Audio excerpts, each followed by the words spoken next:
नमस्कार विद्यार्थी मित्रांनो, विद्या प्रबोधिनी स्पर्धा परीक्षा मार्गदर्शन केंद्र कोल्हापूरच्या यूट्यूब चॅनलमध्ये तुमच्या सगळ्यांचं स्वागत आहे. आज आपण या भूगोलाच्या लेक्चरमध्ये भूगोलाशी रिलेटेड ज्या काही बेसिक संकल्पना किंवा ज्या मूलभूत संकल्पना आहेत त्या आपण व्यवस्थितपणे समजावून घेणार आहोत. भूगोलाचा अभ्यास करत असताना UPSCची परीक्षा असेल, MPSCची परीक्षा असेल किंवा इतर वेगवेगळ्या स्पर्धा परीक्षा असतील, तर या परीक्षांच्या मध्ये भूगोलावरती खूप सारे प्रश्न अलीकडे येत आहेत किंवा पूर्वीपासून येत आहेत. त्याच्यामध्ये जगाचा भूगोल असेल, महाराष्ट्राचा असेल, भारताचा असेल, तर अशा विविध टप्प्यावरती भूगोलावरती प्रश्न येत असतात आणि आपल्याला स्पर्धा परीक्षेच्या दृष्टीनं भूगोलाचा अभ्यास करणं हे अति महत्त्वाचं आहे. तर बघा, सुरुवातीला आपण या लेक्चर सिरीजच्या माध्यमातून भूगोलातल्या विविध संकल्पना किंवा विविध मुद्दे किंवा विविध टॉपिक्सवरती आपण सविस्तरपणे माहिती जाणून घेणार आहोत. तर आजच्या लेक्चरमध्ये पृथ्वी आणि पृथ्वीशी रिलेटेड आणि काही जॉग्राफीशी रिलेटेड जे काही बेसिक संकल्पना आहेत त्या आपण आजच्या लेक्चरमध्ये अगदी व्यवस्थितपणे समजावून घेणार आहोत. तर बघा, आपण ज्या ग्रहावरती राहतो म्हणजे जीवसृष्टीला जो एक ग्रह अनुकूल आहे त्याचं नाव असेल पृथ्वी. म्हणजे जीवसृष्टीमध्ये सर्व काही प्राणी असतील, पशुपक्षी असतील, माणसं असतील, तर हे पृथ्वीवरती ही जीवसृष्टी राहते आणि यासाठी अनुकूल वातावरण असणारा ग्रह आहे तो म्हणजे पृथ्वी. तर या पृथ्वीशी रिलेटेड आपल्याला बेसिकली माहिती समजावून घ्यायची आहे. तर तुम्हाला सगळ्यांना माहिती असेल की पृथ्वी ही गोल आहे, परंतु जर अजून डिटेल्समध्ये जायचं म्हटलं तर ती अंडाकृती गोल आहे असं म्हटलं जाते. तिथं तुम्ही इमेजमध्ये बघू शकता की पृथ्वी ही साधारण गोल दिसली तर ते अंडाकृती आहे. आणि जर आपल्याला अजून डिटेल्समध्ये जर बोलायचं म्हटलं तर पृथ्वीचा हा मध्यचा भाग आहे तो थोडासा फुगीर आहे आणि हा उत्तर ध्रुव आणि दक्षिण ध्रुव हा जो भाग आहे तो थोडासा कमी आहे असं म्हटलं तरी चालेल. तर या आणि अशाच पृथ्वीशी रिलेटेड ज्या काही मूलभूत किंवा बेसिक संकल्पना आहेत त्या आपल्याला या लेक्चरमध्ये समजावून घ्यावं लागेल.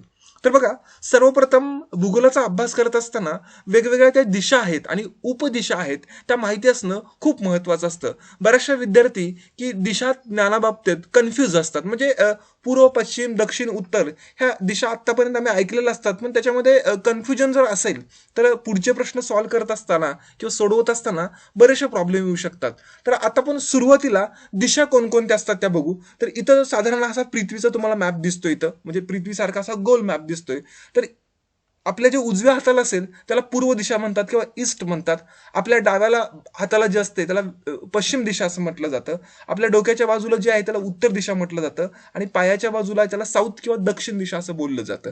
तर ह्या मुख्य 4 दिशा आणि त्याच्यानंतर मग उपदिशा असतात. इथं आपण मॅपमध्ये अजून बघू शकतो की पूर्व असेल, पश्चिम असेल, उत्तर असेल, दक्षिण असेल, ह्या मुख्य 4 दिशा. त्याच्यानंतर की उत्तर आणि पूर्व याच्या दरम्यानची जी दिशा आहे त्याला ईशान्य असं म्हणतात. त्यानंतर उत्तर आणि पश्चिम याच्या दरम्यानची किंवा याच्या मध्यभागी दिशा येते त्याला वायव्य असं म्हटलं जातं. त्याच्यानंतर दक्षिण आणि पश्चिम याच्या मध्यभागी दिसते त्याला नैऋत्य दिशा असं बोललं जातं. आणि शेवटीला दक्षिण आणि पूर्व याच्या मध्ये जी दिशा आहे त्याला आग्नेय दिशा असं म्हटलं जातं. तर बघा, ह्या दिशा मुख्य 4 दिशा आणि त्याच्यानंतर उपचार दिशा ह्या तुम्हाला अगदी बेसिकली माहिती असणं खूप गरजेचं असतं. तर आता आपण इथं भारताच्या मॅपच्या बाबतीत जर बोलायचं म्हटलं तर हा भारताचा इकडची जी काही राज्य असतील म्हणजे सिक्कीम पासून या बाजूला ह्याला पूर्वेकडचे राज्य असं म्हणतात. त्यानंतर गुजरात असेल, राजस्थान असेल किंवा महाराष्ट्र असेल ही पश्चिमेकडची राज्य आहेत. त्यानंतर अगदी उत्तरेला जर गेला तर जम्मू काश्मीर पूर्वी राज्य होतं, तर लेह आणि लडाख असा केंद्रशासित प्रदेश निर्माण झालाय, हा उत्तरेकडचा भाग असेल. आणि कन्याकुमारी असेल किंवा केरळ, तामिळनाडूचा हा जो भाग आहे तो आमचा दक्षिणेकडचा भाग आहे. तर बघा, ह्या मुख्य 4 दिशांनुसार भारताच्या बाबतीत जर बोलायचं म्हटलं तर हा पूर्व भारत, हा उत्तर भारत, हा पश्चिम भारत आणि हा दक्षिण भारत.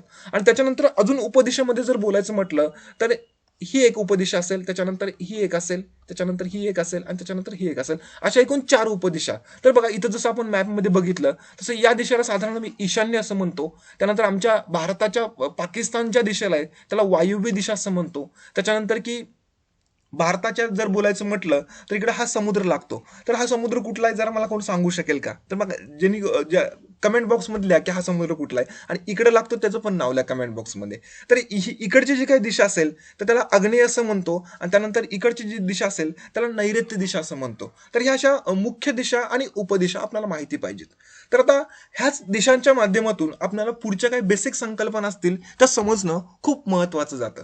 तर बघा, हा पृथ्वीचा तुम्हाला इथं साधारण असा गोल दिसतोय किंवा नकाशा दिसतोय.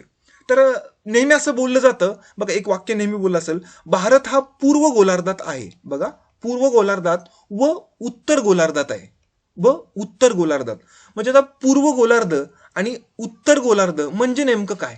तर बघा, साधारण मागच्या आपण मॅपमध्ये बघितलं किंवा मागच्या स्लाइडमध्ये आपण बघितलं की हा साधारण पृथ्वीचा मॅप दिसतोय. हे मध्यांतरून जे गेलेलं आहे अगदी, त्याला आम्ही म्हणतो की विषुववृत्त म्हणतोय, ते तुम्हाला नावामध्ये दिसत असेल. त्यानंतर मध्याच्या अगदी वरती म्हणजे भारताच्या साधारण मध्यातून जे गेलेलं आहे त्याला आम्ही कर्कवृत्त बोलतो. आणि दक्षिणेला जर बोलायचं म्हटलं म्हणजे आता जे काही दिशा बघितल्या त्यानुसार दक्षिण दिशेला जर गेलेलं आहे ते मकर वृत्त आहे. तर ह्या रेषा आपल्याला दिसत आहेत, तर ह्या ऍक्च्युअल रेषा अशा पृथ्वी स्थलावरती कुठेही नाहीत, तर त्या आम्ही आमच्या सोयीसाठी निर्माण केलेल्या आहेत. आता सोयीसाठी म्हणजे काय, तर पृथ्वीवरचं एखादं ठिकाण कुठं आहे, कधी आहे आणि कसं आहे याची स्थान निश्चिती करण्यासाठी, म्हणजे ते नेमकं कुठं आहे यासाठी अशा या रेषा निश्चित केलेल्या आहे. तर ही मधली जी काही रेष दिसते त्याला आम्ही विषुववृत्त असं म्हणतो. तर विषुववृत्तापासून वरती जर गेलं तर त्याला आम्ही नॉर्थ म्हणतो, आणि विषुववृत्तापासून दक्षिणेकडे गेलं तर त्याला आम्ही साऊथ म्हणतो. त्यामुळे विषुववृत्ताच्या जो वरचा भाग आहे किंवा नॉर्थचा भाग आहे त्याला उत्तर गोलार्ध असं म्हटलं जातं, आणि विषुववृत्ताच्या दक्षिणेकडचा जो काय भाग आहे त्याला दक्षिण गोलार्ध म्हटलं जातं. सिंपल आहे. तर बघा, आता जी आपण एक मुद्दा बघितला की भारत हा उत्तर गोलार्धात आहे, तर आता इथं बेसिकली तुमच्या लक्षात येईल असेल की विषुववृत्तापासून आपलं स्थान उत्तरेकडे आहे, त्यामुळे आम्ही म्हटलं जातं की भारत हा उत्तर गोलार्धामध्ये. त्यामुळे तुमचा हा एक मुद्दा क्लिअर झाला की भारत हा उत्तर गोलार्धामध्ये कसा आहे, तर विषुववृत्ताच्या उत्तरेकडे भारताचं स्थान आहे, तर नकाशामध्ये आपण बघू शकतोय, म्हणून उत्तर गोलार्धात आहे असं बोललं जातं. त्यानंतर पुढचा मुद्दा येऊन जातो की भारत हा, मी तर लिहिलंय की पूर्व गोलार्धात आहे. आता पूर्व गोलार्ध आणि पश्चिम गोलार्ध हे कसं डिसाईड करायचं, तर बघा, युरोप खंडातून एक अशी रेषा गेलेली आहे किंवा रेषा आम्ही गृहीत धरलेल्या आहे, त्याला ग्रीनिच रेषा असं म्हटलं जातं. आपण पुढील काही लेक्चर्समध्ये ते डिटेल्समध्ये समजावून घेणार आहोत. तर साधारण ही ग्रीनिच रेषा अशी गेलेली असेल इकडं, म्हणजे असे साधारण इथं जरा वर्ल्डच्या मॅपमध्ये बघायचं म्हटलं तर ही ग्रीनिच रेषा जी असेल ते साधारण जर बोलायचं म्हटलं तर अशी गेलेली असेल ग्रीनिच रेषा. त्यामुळे ग्रीनिच रेषेच्या पूर्वेकडचा जो काही भाग आहे त्याला पूर्व गोलार्ध म्हणतात, आणि ग्रीनिच रेषेच्या पश्चिमेकडचा जो भाग आहे त्याला पश्चिम गोलार्ध म्हणतात. आणि जर आपल्याला इथं या मॅपमध्ये जर बघायचं म्हटलं तर आपण ग्रीनिच रेषेच्या पूर्व भागामध्ये आहोत. त्यामुळे भारताचं स्थान हा रेग्युलर बोललं जातं की पूर्व गोलार्ध आणि उत्तर गोलार्धामध्ये आहे. तर आता पूर्व गोलार्ध आणि उत्तर गोलार्ध ह्या दोन बेसिक संकल्पना तरी तुम्हाला कळल्या. आपण पुढील काही लेक्चर्समध्ये बघणार आहोत की अक्षवृत्त काय असतं, रेखावृत्त काय असतं, ते डिटेल्समध्ये त्या लेक्चरमध्ये आपण समजावून घेऊ. इथं बेसिकली आमच्या काही मुद्दे क्लिअर झाले. ते म्हणजे मुख्य दिशा 4 असतात, त्यानंतर उपदिशा अजून 4 असतात, म्हणजे एकूण दिशा 8 झाल्या. आणि या दिशांच्या ज्ञानानुसार आमचा भारत जो आहे जगाच्या नकाशामध्ये इथे दिसतोय आम्हाला, तो कुठल्या गोलार्धात आहे, तर जर ग्रीनिच रेषेच्या तुलनेमध्ये जर बोलायचं म्हटलं तर आम्ही पूर्व गोलार्धात आहोत, आणि विषुववृत्ताच्या तुलनेमध्ये जर बोलायचं म्हटलं तर आम्ही उत्तर गोलार्धामध्ये आहोत. तर ह्या बेसिकली गोष्टी इथं जर क्लिअर झाल्या असतील तर आपल्याला पृथ्वीच्या उत्क्रांतीच्या बाबतीतला काही बेसिक मुद्दे आपल्याला समजावून घ्यावे लागणार आहेत. तर बघा, सर्वप्रथम पृथ्वीची जी काही उत्क्रांती झाली, म्हणजे पृथ्वी तयार झाली, ती काय आज काल परवा अशी झालेली नाहीत, तर हजारो काय लाखो वर्षापासून पृथ्वीचं अस्तित्व आहे असं म्हटलं जातं. मात्र ह्या एवढ्या वर्षांच्या मध्ये पृथ्वीची उत्क्रांती होत गेली, म्हणजे पृथ्वीच्या मध्ये काही बदल होत गेलेत. तर ते आपल्याला बेसिकली इथं समजावून घ्यायचं. बघा, पृथ्वी प्राथमिक अवस्थेमध्ये अस्थिर होते, म्हणजे स्थिर नव्हती, म्हणजे अस्थिर होते.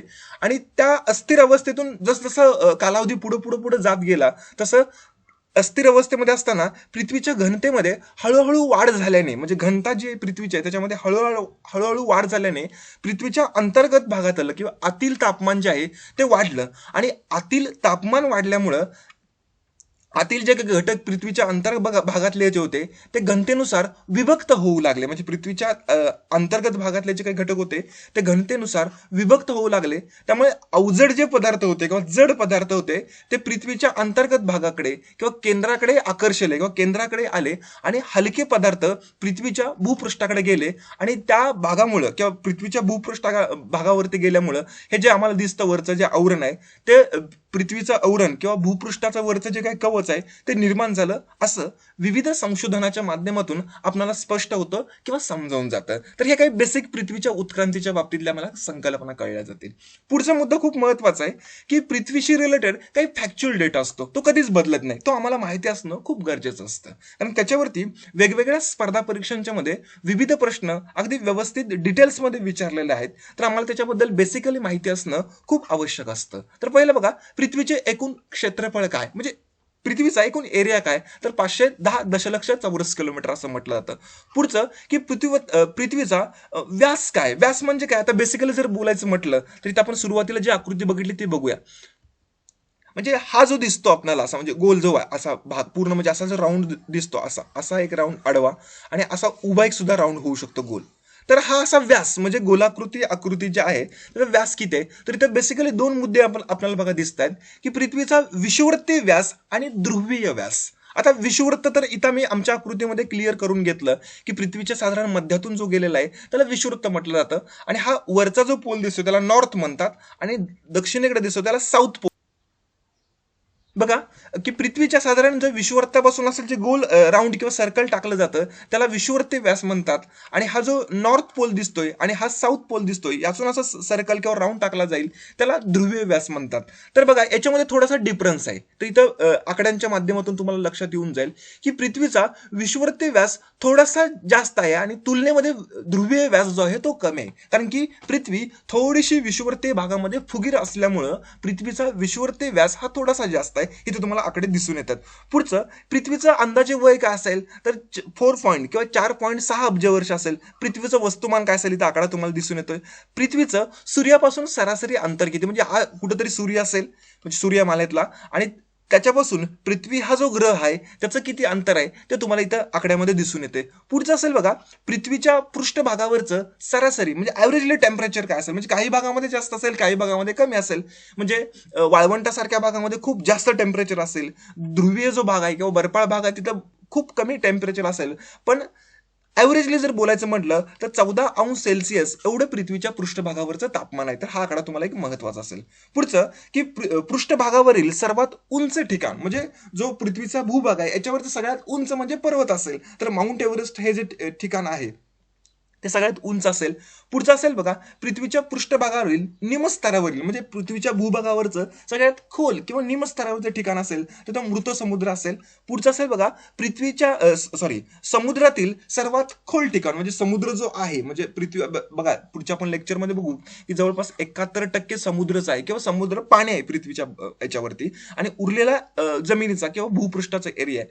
तर समुद्र जे जवळपास 71% आहे त्यातलं सर्वात खोल ठिकाण कुठलं असेल तर मरियान गर्त असेल ही सर्वात खोल आहे. आणि पुढचा मुद्दा एक खूप महत्वाचा आहे तो म्हणजे पृथ्वीचा आकार जो आहे तो विषुववृत्तीय भागामध्ये फुगीर आहे. आपण मगाशीच बघितलं की हा विषुववृत्तीय पार्ट जो दिसतो किंवा विषुववृत्तीय जो भाग दिसतो याच्यामध्ये फुगीर आहे आणि त्याच्या तुलनेमध्ये ध्रुवीय भागामध्ये पृथ्वीचा जो काय आकार आहे तो थोडासा कमी आहे किंवा चपटा आहे असं म्हटलं जातं. तर इथं आपण बघा बेसिकली पृथ्वी काय असते आपण हे बघितलं पृथ्वीची उत्क्रांती काय असते आणि भूगोलाचा अभ्यास करत असताना आपल्याला बेसिकली ज्या मुख्य 4 दिशा आणि उपचार दिशा असतात त्या कोणत्या आहेत याच्याबद्दल आपण डिटेल्स किंवा व्यवस्थितपणे समजावून घेण्याचा प्रयत्न केला. तर बघा ह्या दिशा ज्ञान असणं हे वेगवेगळ्या परीक्षांच्या मध्ये किंवा वेगवेगळे प्रश्न सॉल्व्ह करत असताना खूप महत्वाचा मुद्दा असतो. तर ते आपल्याला इथं बेसिकली समजलं असेल मी असं गृहीत धरतो. तर आजच्या लेक्चरमध्ये आपण एवढंच बघितलं. पुढच्या लेक्चर सिरीजमध्ये आपण वेगवेगळे मुद्दे डिटेल्समध्ये समजावून घेणार आहोत. तर ठीक आहे लेक्चर जर आवडलं तर लाईक करा नाही आवडलं तर डिसलाईक करा मात्र कमेंट बॉक्समध्ये की का डिसलाईक केलं म्हणजे आम्हाला पुढचे अजून चांगले लेक्चर्स बनवणं तुमच्यासाठी नक्कीच उपयोग होतील. तर आजच्या लेक्चरमध्ये आपण एवढंच बघू आणि इथं आपण थांबू. धन्यवाद.